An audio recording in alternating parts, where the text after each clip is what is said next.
This is episode 7-ish of the Die Human podcast. We're going to try to start recording these with more frequency because there's a lot of interesting things to talk about surrounding the grave. Today, my friend Larry Chapp, eminent theologian and gentleman farmer, more than a gentleman, a Catholic worker, was going to come up and record a Die Human podcast with me, but he's under the weather. And so I told my wife that this morning. Larry can't make it. And she said, I'd be on the podcast. Do you remember what I said?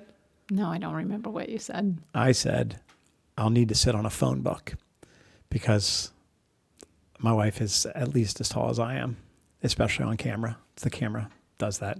So welcome to you, dear Kelly, here in the Die Human Studios, also known as our Scranton Coffin Shop. Thank you for having me. It's great to have you here. You know, this year it's 2025. And we, in a couple of months, will be celebrating our 25th wedding anniversary. It's also 15 years since we began on this coffin making adventure. Now, when we met, we were working for a landscaper in Seattle, Washington. And I remember that we were on our way home after a day in the rain in the blue steak body. And you asked me what my favorite thing was. And I think I said mashed potato with gravy from Kentucky Fried Chicken. And then I said, what about you? And you said, a well-deserved good night's rest. And I realized at that moment that I was kind of out of my league. So my question for you is 25 years in, how does it feel to have been so hoodwinked?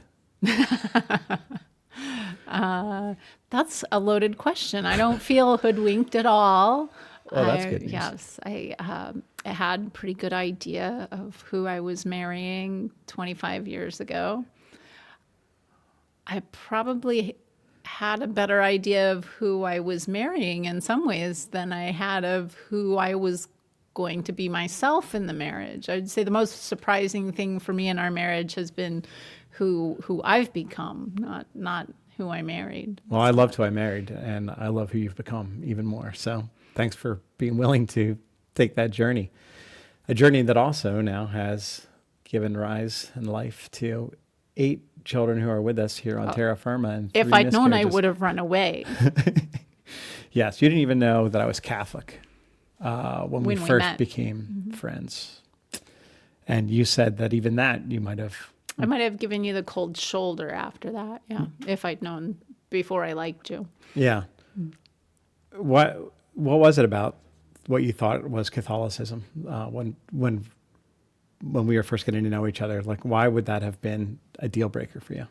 Well, it wasn't Catholicism in particular. It was more Christianity. I grew up in Idaho, in southern Idaho, where most of the Christians that I knew were either evangelical or, a lot of Mormons. And although I did have a Catholic grandmother, I didn't know that there was any difference between any religion in particular. I knew they all used the Bible as one of their holy books. And so I remember what really turned me off the most was that we also had some young white supremacists at our high school who would wear their swastika armbands, and they shaved their heads, and they wore their combat boots and their little suspenders. And how is that even possible? That just sounds like a cartoon. It did seem like a cartoon, and actually, when you talk to them, I mean, you could kind of see that part of the reason they bought into it was because they had kind of a cartoonish idea of existence. They're kind of just gang members, really. But they, when I would challenge them on, saying that one human being is more valuable than another, just coming from my secular background, they would say, look right here, look in the Bible. It says right here, a the chosen people, a chosen race. Yeah. There are some people that God favors over other people. And it is me. Yeah, and they felt that they were that race. So I felt like Okay. after that, I felt the Bible was kind of a dangerous book. Yeah.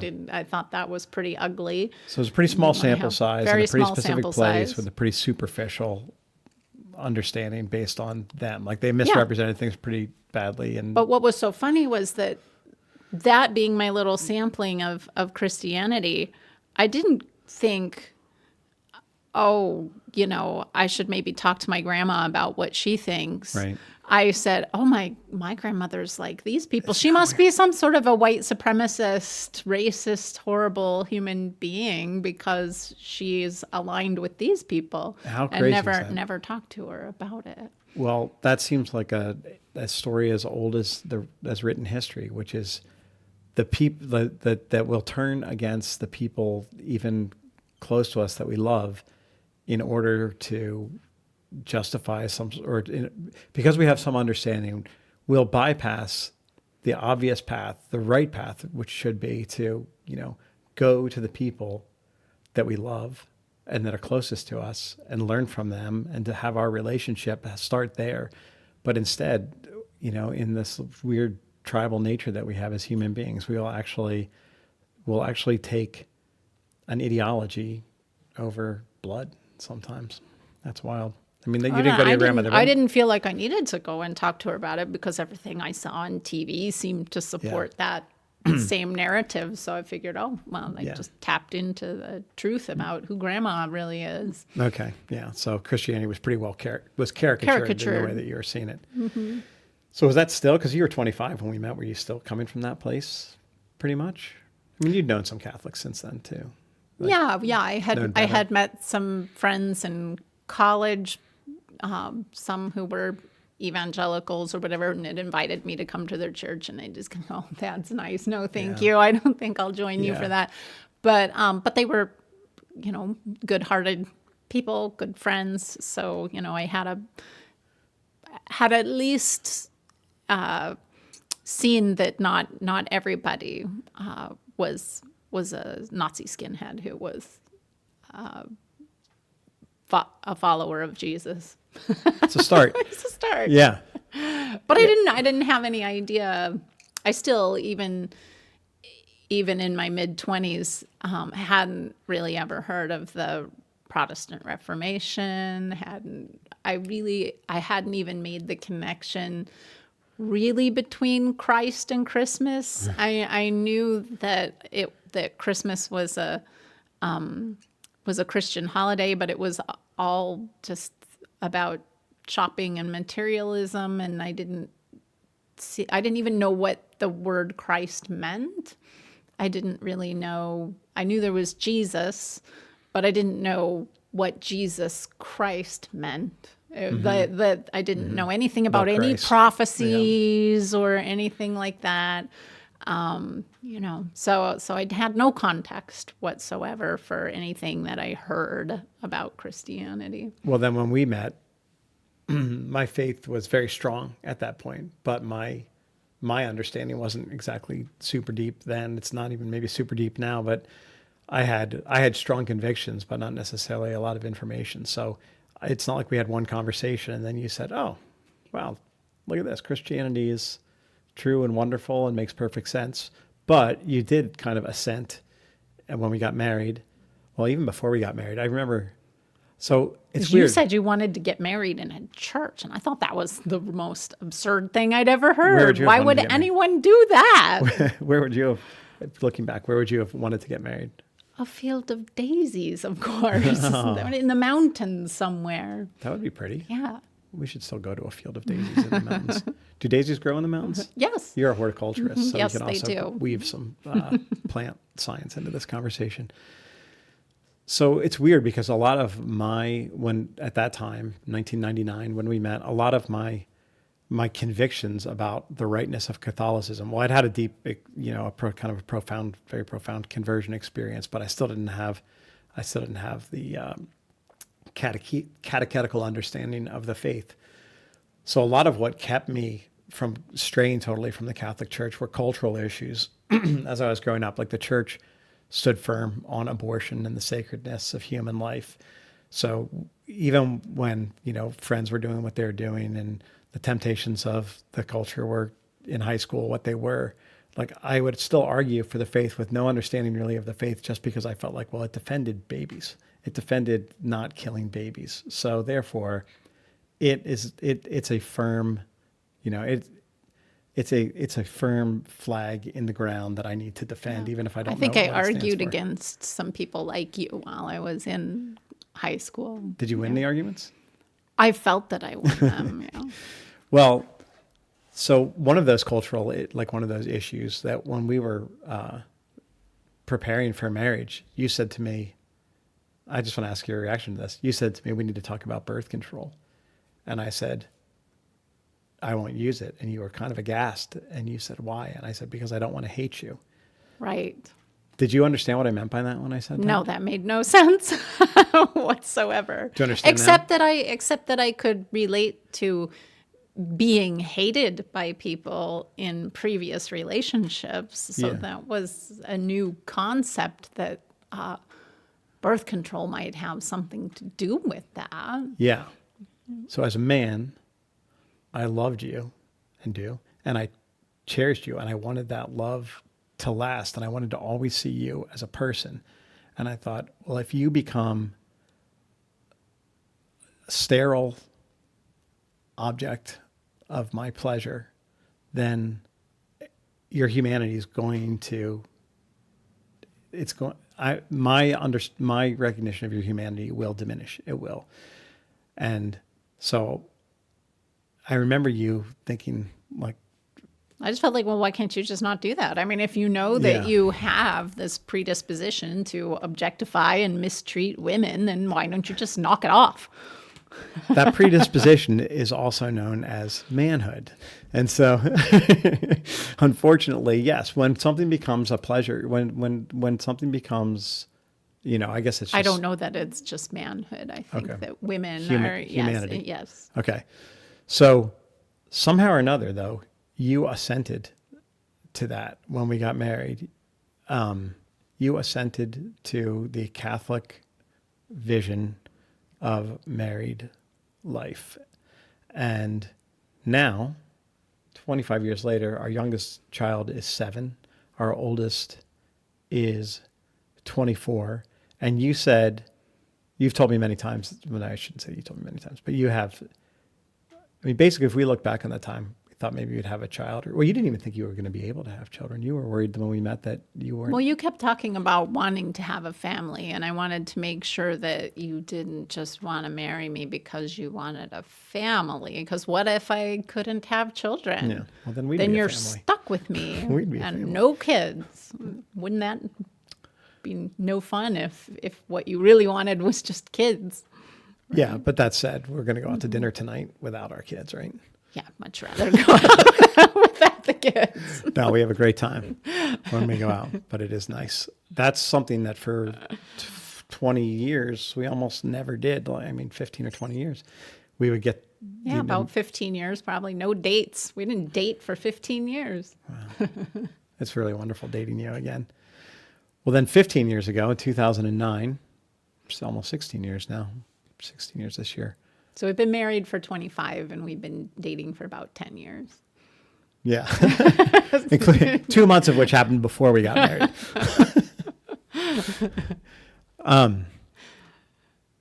Now we're building these coffins. We started this. Well, we moved so we were in Seattle. That's where we worked for this gay landscaper who brought us together and now is responsible for generating 8 children running around this planet doing all sorts of wonderful things. So that is a testament to God's ability to write straight with crooked lines and make all things The work to the union good. that came out of working at his company has generated. Oh yeah, children. did I say he's responsible for it? Yeah. He was. The gay landscaper was. He hired both of us. It was right that he hired you. It was yes, it was questionable that he hired me, but thanks, Dan, for whatever moved you to hire me so that we could be here now. But when we started building caskets, Marion Caskets, we started in 2009 on Vashon Island. And we had a successful landscaping business. It wasn't a mega landscaping business, but we had five or six employees. It was supporting at times, two families. And giving some skills to some other people. And then I remember after our sixth child was born, we would give each other a week off of the baby bonus. We called it. Colin and I would give each other $500 in the baby bonus if one of us had a new child. And I went back to work, and he said that he and one of our employees had been talking, and he had decided that he was going to become a goat farmer. And he was going to live his dream of being a goat farmer. And I said, well, what am I going to do? And he said, well, you're going to keep the landscape. You're going to run the landscaping business, and then I'll come work for you when I need money. And that was when I started thinking about, well, do I really, I was 40, 41, something, I don't know. My back was starting to ache from carrying rocks around. So that was when I went to you and said, what if we did something other than landscaping? What if we started building simple wooden coffins, which of course grew out of the boat building that we had done years before that. And it was a different kind of vessel for a different kind of journey. And you assented to it. Now, we had seen the funeral of Pope John Paul II, and really, he was, as he was to many other people, he was a great spiritual father to me. Yeah. And seeing him in all the pomp of St. Peter's Square with lots of dignitaries from all over the world, and just in that simple wooden casket, I thought that really captured the humility that we all have to have when facing death. That all of that pomp and grandeur, we are all dust, and to dust we will return. Yeah. Why was he a great spiritual father to you? Because he had the guts to tell us that we shouldn't do things that were bad for us. He was the father who was willing to say, no, don't do that. That won't be good for you. Do you remember where you encountered that in him? Was there anything that you read specifically, or just Well, his general? he was the author of the Theology of the Body, teaching people that there's, how do you summarize the theology of the body? But teaching people that there's, that we are a union of body and spirit, and then what we do with our bodies means something and matters and communicates something to those around us. So especially in married life, that the way we relate to each other physically, like you said, with not wanting to hate me, the way you relate to each other physically helps set the tone for how you're going to relate to each other spiritually. Yeah. Do you remember when before you were Catholic, right? When World Youth Day Canada happened, and he was so frail coming down the steps off the plane, like he still walked down the steps coming off the plane when he landed in Toronto. And I remember that you were really affected by the fact that he just was using his last bits of strength to still go out and to still. He didn't retire. Yeah. Yeah. That's really true. And you'd see all these young people ecstatic to see this old, decrepit, tottering guy. Yeah. Yeah. Yeah. His decrepitude, like his willingness to still be seen in his decrepitude after being such a vital younger person and everything was also another catechesis on the body. Oh, he didn't get plastic surgery, get himself a toupee. No, he didn't. He didn't do any of those things. Yeah. So he was a big influence when you're coming into the church, right? You came into the church in 2003. We were married in 2000, April of 2000. You came into the church at Easter 2003. Yeah, he played a big part in that. Do you remember whether, because it was not easy for you, our youngest or our oldest daughter, our first child, you had a really difficult pregnancy and you were bedridden for months and, throwing up multiple times a day. And then, Lost 20 pounds. yeah. Yeah. And then soon after, our son was born 17 months after her. And that was just like, you were kind of in shock at first because your body had just been I wasn't so supposed to get wrung out. pregnant. I was breastfeeding. You're supposed to create Yeah. breastfeeding infertility, but that didn't happen. That's true. Yes. we're not the go-to NFP teachers necessarily if you're looking for certitude, but I don't think NFP is Right. about certitude. I think No, it's it about isn't. an openness Yeah. to life. So Well, I think this might not be where you're trying to go with this, but just having it not, I was willing to see how things go with our fertility and our marriage before I was Catholic, because it seemed like, the way we're created. Let's see, kind of as a nature worshiper, let's see what happens if we just do things the natural way. I'll see what happens. But it turned out, the natural way was really hard. Yeah. yes. Yeah. There's got to be a better reason than that, or else I'm not doing it. I don't like this natural way very much. That was actually part of my aversion to contraception also, was just, the marriages are failing all over the place. The divorce rate is huge. My own parents were divorced. Not that contraception necessarily had anything to do with it, but just kind of along the lines of the natural way. How have people been married? What does marriage look like throughout most of history, not just since 1950, whatever, or whenever contraception came into play? And I guess it's been hard. I guess marriage has been hard throughout much of human history. But people expected it to be hard. Yeah. I mean, more so maybe than they do now. Yeah. Life was Like- just generally harder. Yeah, life was harder. We just had Recognized. a greater ability to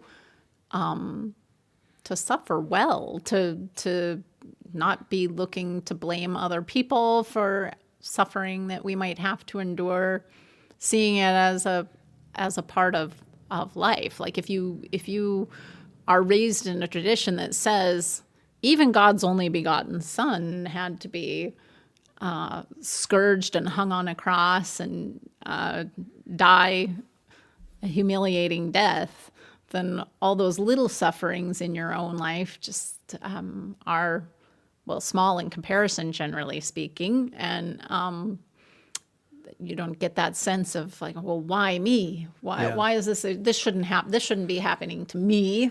Well, you wouldn't have had, before you came into the church, you wouldn't have had that understanding of redemptive, not just that we do suffer, but then even deeper, the redemptive suffering, that our suffering can actually be efficacious in some way. What and can could be used for possibly good. be good about Yeah. suffering? So, but this is interesting to me because you wouldn't have thought that. You would have thought that you should avoid suffering, I guess. But you're a really hardworking person who, I would say, more as much as pretty much anybody I've known. It's about delayed gratification. Okay. But still, If I work really hard, this will pay off, right? get a good night's rest. Yeah. Yeah. But it is, you weren't a pleasure seeker when I met you. You were a hardworking, you're willing to be out in the cold, out in the rain, muddy, So was that the way were you always willing to suffer a bit for delayed gratification? Is that sort of who you are? I mean, I'm wondering about Yeah. how that what you just said about like, I mean, short answer would be no, definitely. Haven't always been willing to suffer because I might get something out of it later. but something must have happened then before I met you that made you make a choice for hard work. Because that was definitely something I noticed about you, is that when I was working with those guys and we were doing heavy lifting and everything like that, you were working hard too. I think it's more, it probably came more from a sense of independence that if you want to get something done, you're going to have to do it yourself. Yeah. Yeah. Well, you're still doing that. Sorry, we'll work on the kids on that a little bit. Some of them seem to embody that spirit more than others. But yeah. I'm just thinking I left a sink full of dirty dishes when we came over here to do this podcast. Hey, how do you feel about the fact that I'm not only against contraception, but that I'm against dishwashers? I don't really like dishwashers either. I noticed so, that you yeah. don't complain about that. No, although washing dishes is my least favorite chore. Is And it? I used to try to pay my roommates to wash my dishes for me. Really? They really didn't want to wash my own dishes. Well, They were a little insulted by that. really Yeah. that you just That throw I some kind of just throw change out, their way. Can't you just wash my dishes? I'll give you $20. Yeah. Yeah. Maybe we should try that with the kids.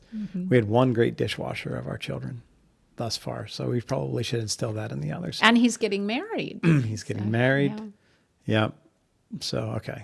Let's write that down. Let's get those kids to wash dishes. Okay. So, well, now here we are sitting in the coffin shop here in Scranton, Pennsylvania. We had 2009 until 2021. It was a Vashon Island operation. And then in 2021, we made this move to northeastern Pennsylvania after discerning that that was God's call for us because of many factors coming into play. And now we have this incredible coffin shop behind us, and we get to do this work and ship these caskets all over the country and to enter into the sorrows and sufferings of the people who call us and pray for them as a family. Would you do it again? I would do it again, probably a little differently, but I would do it again. You would. Has there been is there anything stand out to you as far as like especially difficult or especially, I was going to say joyful. I mean, there is a joy in this sort of consummation of our lives when people die good deaths and we hear the stories about, that they died with such peace and their funerals were such a witness and things like that. So maybe joy is an okay word to use, but I mean, there's also a joy in just knowing that, we're doing something that makes a difference in people's lives. But what about the flip side of that? What have been some of the hardest times for you, whether it's from us having a family business or the fact that we're actually building coffins and that the tragedy has been a big part of that too? The hardest for me actually is just uncertainty about the future of the business. It's inconsistent how often we are able to connect with our customers. I think a lot of people really like our product, and even those who might not know that it exists would like it if they knew about it. But there's a lot of things working against the business in terms of us being able to reach customers and for them to know that we're here. It was really funny when you shipped recently several caskets to the priests I think, were they all in the Archdiocese of Seattle? They were, yeah. Yeah, so 3, I think, Yeah. right? 3 different caskets. Actually, 2 were in Seattle and 1 was in Nebraska. Oh, okay. So one of the priests was in Nebraska. Yeah, it was a couple weeks ago. So 2 of them were in the Archdiocese of Seattle, and the funeral director said that at one of the funerals, one of the parishioners came up to her and said, those are really beautiful caskets. Are lay people allowed to be buried in them? And that was in the Archdiocese of Seattle, where we were operating for 12 years. Yeah, we were there. Written about in the Archdiocese in magazine, interviews on radio stations, in secular newspapers. We've been on NPR or whatever the local. Yeah, PBS. There's a show on PBS. There was an article in the Tacoma News Tribune. There was an article in the Olympia. We advertise in the bulletins. We had a year of doing that. Yeah. And people don't know that we exist. It's hard to get the word out. So that's actually the hardest thing for me is the uncertainty for our family. That's more like day-to-day stress. Yeah. But then as far as, there are gut-wrenching situations that you become a minor player in, terrible tragedies that happen that people need our caskets. So certainly some of those are very hard. I don't know how anyone in the funeral industry would be able to cope with those sorts of things without a strong faith life. Yeah. Because there is sometimes no explaining why a person has to suffer so much or their family has to suffer so much. Yeah, I was really hoping to crack that.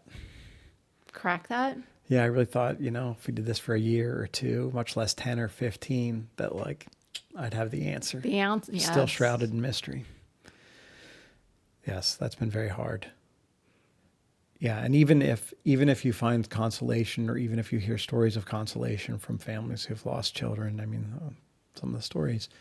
So yeah, but there've been nights where I've been up in the middle of the night working in the casket shop to try to get something done, and just weeping as I work because I'm praying for the families that we're helping. Yeah. Yeah, and even when the consolation comes to a family or to us you still can't transmit it adequately. We can't take away the cross. It's just there. Some of them are huge. But I think that that is also what makes it worth doing.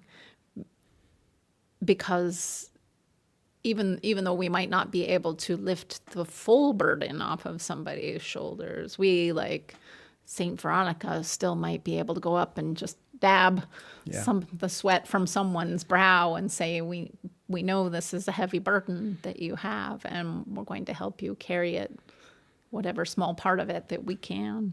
Yeah. Yeah, it's a huge privilege. Well, yeah, it has to be carried. So since we did this, came to Scranton, we still have our shop on Vashon. We've driven cross country 7 times with 5, 6, or 7 children in the last 3 years. We've almost circumnavigated the globe. Our next trip, we will have logged enough miles to have circumnavigated the globe at the equator. Yeah, not cheating at one of them poles. Not at the Arctic Circle. Well, what have you learned about America in those adventures? So we started, the first time we came cross country was 2021. During COVID. COVID was going on. It was August of 2021. And you had talked about the fact that you wanted to travel more around domestically. You'd lived I've been at home with the kids for 20 years. That's right. You've been cooped up. Yeah, when I tell people that we came to Scranton because my wife, mother of our 8 children and primary educator of our 8 children, living on an island in the Pacific Northwest, was bored. They're like, what? It was an island. It's about the size of Manhattan, right? Yeah, it is. It's bigger than Manhattan. It has a lot fewer people. Yeah. 10,000 people on the island. 10,000 people, and we had 15 goats. Yeah. But to spend all of your time on that Yeah. little island, pretty much all of it for that 20 years, it started to get a little boring. Yeah. Yeah. Beautiful place to be bored. Well, yeah, you had a fairly drudgerous stretch too. You had a lot of work that you had to do. And yeah, the winters were starting to take their toll. It's dark and rainy. So what have you learned about America in all our 7 trips back and forth, and all the places we've been, all the states we've been to, all the rivers and mountains we've seen, all the conversations we've had at gas stations? That the vast majority of people in America are sane and kind and curious Yeah. and great to be around. We were so fortunate to do this at a time when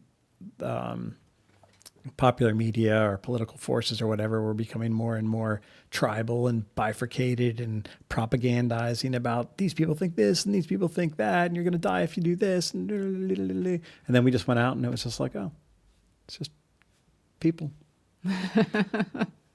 What's your favorite state that we've visited on our 7 trips?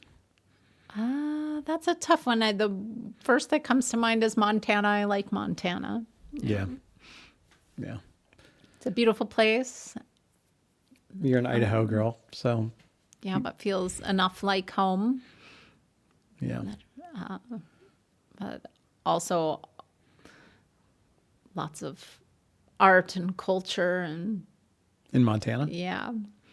If you go, there are Missoula. university towns and things you can I spent some time visit in that there. town. I don't say I could afford to live there. Yeah, which is so weird because I got a house really cheap in Missoula, Montana in 1992. Mm-hmm. Yep. And then I sold it for not that much more because somebody had a sad story, and then she tripled the size of the house. I remember that. Yeah. Yeah. But she has to listen to the trains Yeah. going It by was every very- night. They're very close. Yeah. So, Die Human. Oh, it's a podcast, isn't it? Yeah, I was just so looking at you. What does Die Human mean? Why Well, call it Die Human? Die Human is the name that occurred to me to talk about the casket making and the encounters we've had, and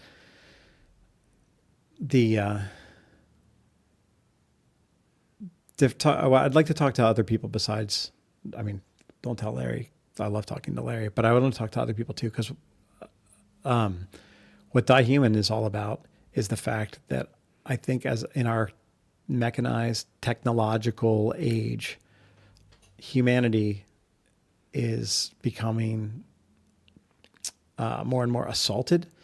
That the threat of losing, like in a very obvious way with like AI and robotics and these kinds of things, that like, I mean, even just contraception is an assault on humanity. So technology tends to diminish humanity in lots of ways as we kind of look for easier and easier ways of doing things. And it seems that dying is something that no matter what you do to kind of transform and modernize and mechanize the world, we still have to die. And we can have good deaths and we can have bad deaths. And in some ways, following our Lord's example of sacrificial love, that is the highest bar of how we live, is to live sacrificially. And that living a life that allows you to die a fully human death is kind of one big overarching goal that we can all ascribe to and shoot for. And so Die Human isn't And like... how many of us have ever seen a human die?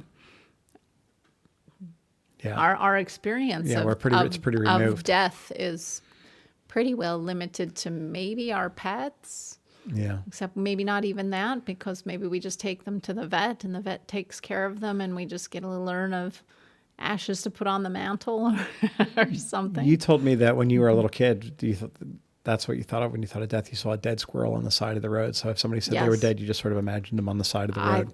Yes. My first experience of death that I remember was going for a walk with my mother, and there was a dead squirrel in the gutter and had been run over by cars a few times, so it was flattened out on the pavement, and I could still tell it was a squirrel. But I wanted to reach down. Two-dimensional squirrel. It was, yes, two-dimensional squirrel. And so I had reached down to touch it, because it's furry. Oh, you did? Yeah, Why well, did but they? my mother stopped me. She said, "No, it's dead. Don't touch that." Oh, So that that was my first understanding of that's what it means to be dead. Dead is don't touch that. Yeah. And Which isn't- and then my next, then it wasn't that long after that my grandmother was diagnosed with colon cancer, and she died at the age of 62. I was about 5 years old. And so when my mother told me that my grandmother had died, I remember picturing that squirrel. That was what I had to relate to as far as death. That's one of the great things the church gives us is funerals and viewings. You know? Yes, and I didn't get that with Yeah. my grandmother. We lived on the West Coast, and my mother had grown up on the East Coast, so her parents were out there, and so my parents decided not to fly us all back for the funeral. My mother just went, and Probably wasn't a viewing though. No. there was nothing, no viewing. No, my grandmother was cremated, Yeah. and she had an urn. She has an urn at Arlington Cemetery because my grandfather had been in the military. Mm-hmm. And so then when he died, that was the first time I saw her urn was when we went to go put his urn niche? in the niche with hers. Yeah. You don't want to build urns. No, I don't want to build urns. Maybe that's why. Maybe. Really don't want to build urns. There have been times when we've been in real financial straits, and I've thought about all the times I've said no to the people who've asked me if we build urns, if we could sell them an urn. And I said, we don't build urns. And once or twice I've gone to you and said, are we sure we don't? And you have been adamant that you do not want I really to build wanted urns. to say goodbye to my grandmother. Yeah. And all I got was an urn. Yeah. I've been thinking about the relationship between contraception and cremation. Do you think there's any relationship between contraception and cremation? Well, there is. I don't know that I could flesh it out right now. Yeah. Have you pondered that? Well, there's some common. I mean, I've thought about it just from the fact that like both. Kind of utilitarian. Both of them are Yes, utilitarian it's things both to do. looking for what's the least burdensome Yeah. path. There's population issues with both of them though, which is interesting. Like, oh, the world can't support more children, and oh, there's no room for more cemeteries. Although I am of the belief that if for the last human being, if the whole world was a cemetery except for one 4 foot by 4 foot space or 8 foot by 4 foot space, so he could lie down, that would be the wisest man ever in human history, because everywhere he looked, he would see death, and that would contribute to his perfect wisdom, or as perfect as it could be for a person. I think yeah. it might be a little neurotic at that point. Just, I guess it could go either way. So going back to die human, also, so So how do we die as humans compared to the way we experience death for other creatures? I mean, my parents just recently put their dog down because she had leukemia or something. well, we shouldn't do that with people. No, we're not supposed to do that But with people. people But are why doing not? that I to was themselves. discussing it. I was telling my sister, I talked to her on the phone today, and I was telling her we were going to do this podcast, and I told her what the name of it was, and was trying to explain to her what the name meant.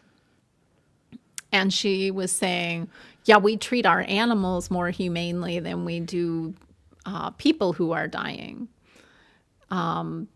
She was making the argument that we should probably put people down sooner because that's more compassionate than Yeah. what we allow, the suffering that we allow people to endure at the end of their lives. It would be more compassionate to treat them like my parents' dog. Yeah. And without a proper understanding of what it is to be human and suffering, that is a perfectly utilitarian proposition. And it's one that obviously people have actually enacted throughout human history.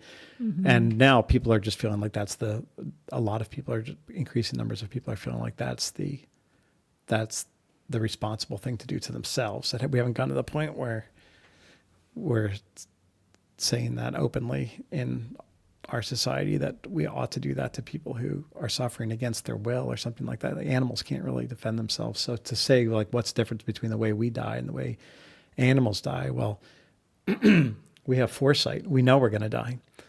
So we can live in the light of the grave, knowing that that's coming, and we can start dying right now.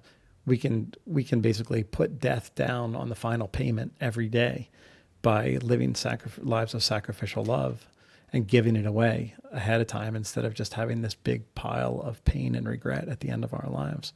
That, I think it was interesting because she did bring up seeing people panicking and afraid. So she works home health care. So she's sometimes working with hospice workers and things for some of her clients when they finally reach the end of their lives. So she knows more than me in some ways because I haven't worked She's seen those. that up close and personal. Yeah. Again, I've only talked to people about their experiences. I haven't been there. So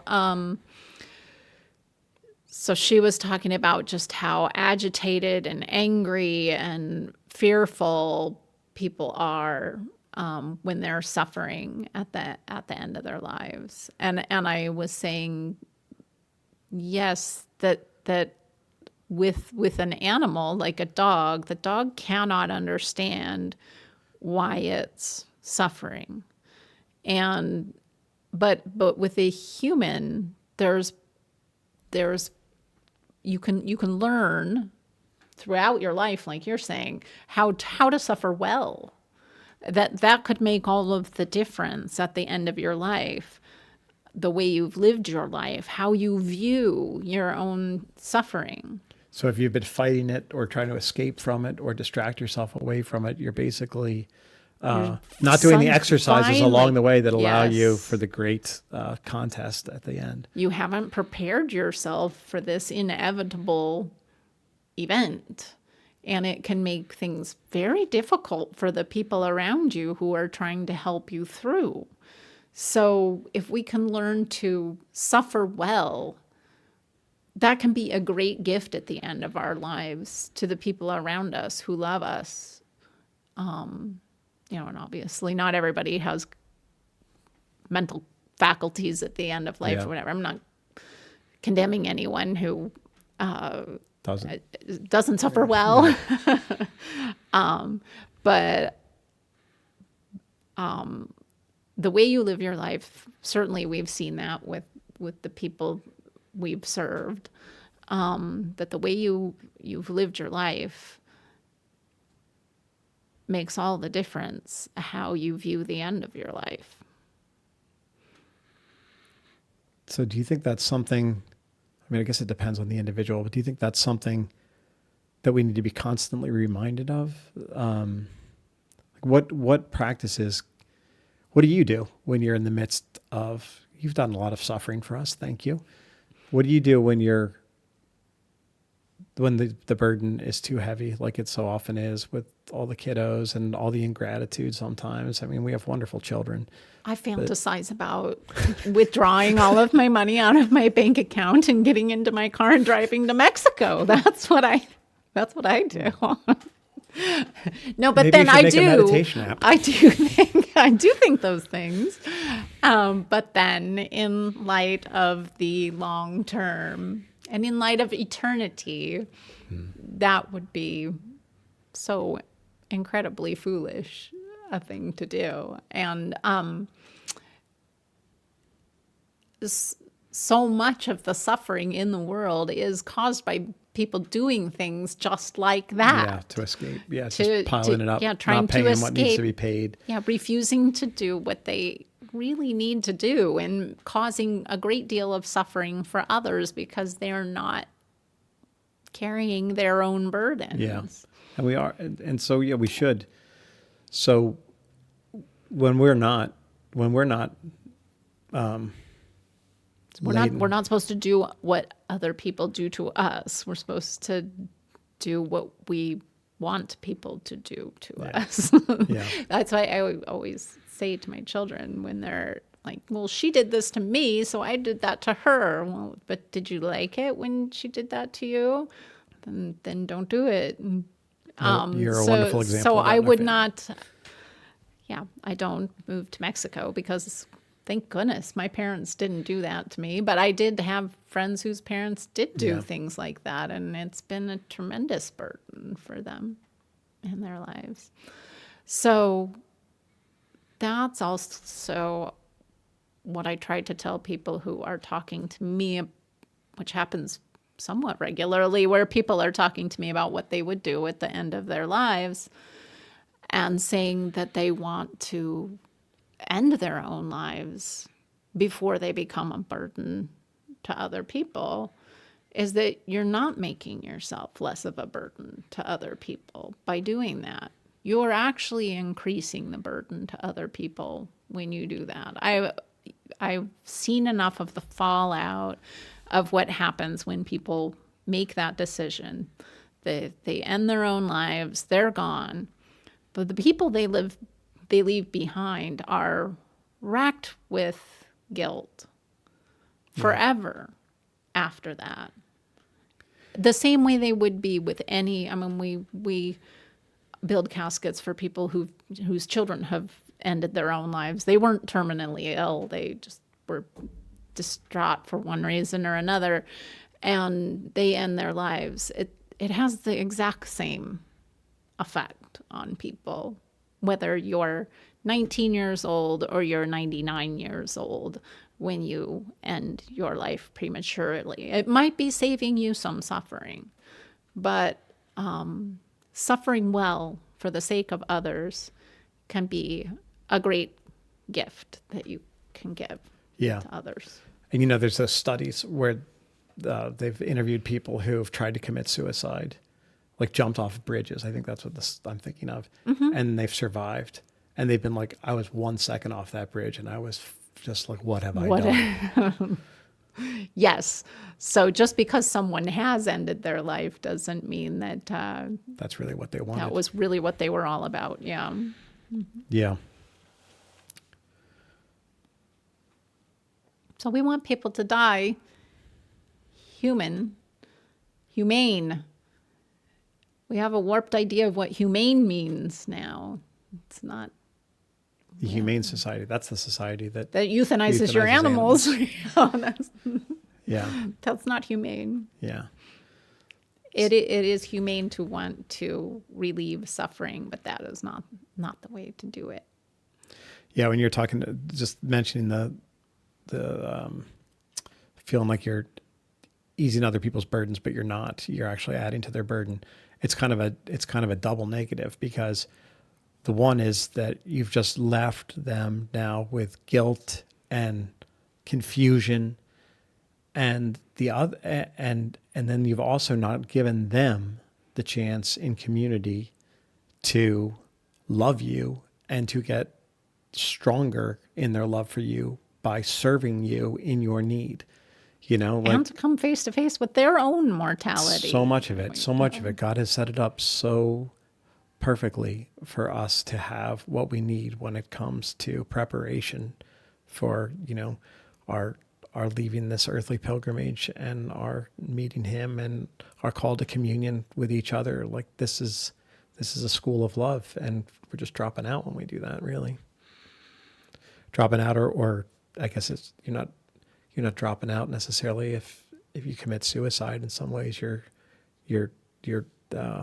locking the school doors too for other people.